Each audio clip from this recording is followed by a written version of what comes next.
Welcome to the I Want to Be a Doctor podcast, where insider information about what it takes to become a physician is available for anyone.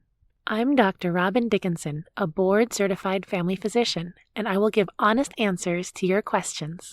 Today's question is from a college sophomore who asks, how can I deal with all the thoughts that keep popping into my head? There's so much I'm trying to figure out right now, and I just want a brain break. I'm so glad you're realizing you need this now instead of waiting until you're further along in training or your career and totally burned out.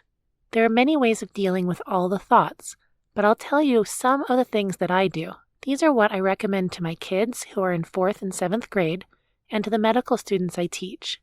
They are what I use every week to keep myself sane and happy. First, it's important to remember that thoughts are just thoughts. They aren't facts. Your brain's job is to make thoughts. Ears make earwax, your nose makes snot, your mouth makes spit, your armpits make sweat, your brain makes thoughts. Just like you don't sit around analyzing your earwax, you don't need to take all your thoughts seriously either. I live in Colorado at the foot of the mountains.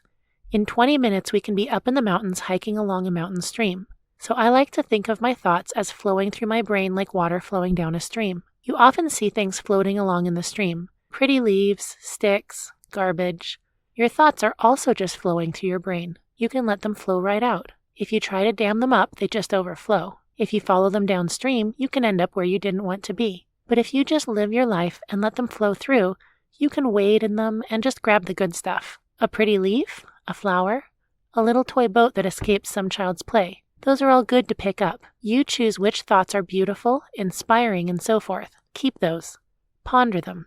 Carry them home with you. Now, in real life, I collect the garbage and throw it away. When your thoughts are flowing through your brain, though, everything you choose to grab out of that stream and hang on to, you're choosing to keep in your brain. So if garbage is floating on the stream of thoughts in your brain and you hang on to it, you're polluting your brain with it. You're choosing to let it take root and grow. Some thoughts are important, but are maybe allowed to take up more space than they need or deserve. They crowd out other activities your brain needs or wants to be doing. In that case, I like to use a thought box. Some people like imagining something large like a closet or a room to keep all those thoughts in. I like to imagine a tiny little box that I can keep in my desk drawer. That helps me remember that my thoughts aren't allowed to take a huge amount of space unless I let them. I imagine a pretty little pirate's chest looking box with metal hasps and a key. Anything I don't want to deal with at the moment, I can put away in that box. It's always there if I want it.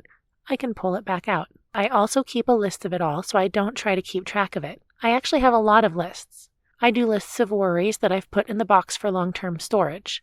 I have a list of what I actually need to get done so I don't have to remember it all. I have a list of what my husband needs to get done so I don't keep checking. Figure out a system that works for you. For me, I have a list for my husband on the fridge where we can both see it, and a weekly list in my planner for myself. My list is a list of weekly to-dos that I can schedule onto the particular day I'm doing it, or leave it in the weekly list if it doesn't matter when exactly I do it. Then when I have a few minutes to knock something off my list, I can just take care of it. Nothing is hanging over my head because it's all written on paper. I even write decisions I need to make. Those are to-dos also. I hope some of these ideas help you. The most important thing is that you're tackling this now. The saddest patient I ever cared for was a person in their 90s who had never learned to let go of the overwhelming negative thoughts. They had a very comfortable life, but we all have problems and worries, and they were so consumed by their thoughts that they couldn't be present in their life, enjoying family, neighbors, community activities, and so forth. That person was such a contrast to another patient I cared for, also in her 90s. She'd worked at a job she loved into her 80s, but had needed more help and moved to be with her family. She didn't pretend that the problems didn't happen, but she was able to really enjoy each moment, whether it was a card game with her great-grandchildren or reading a book on the porch in the evening.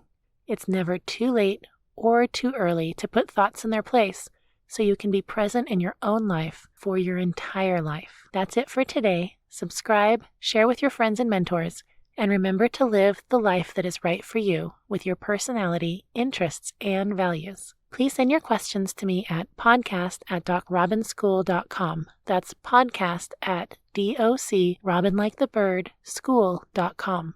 Show notes are available on the podcast website linked below. This episode was sponsored by Dr. Robin's School, the first pre-medical curriculum for kids, and recorded and produced in beautiful downtown Englewood, Colorado.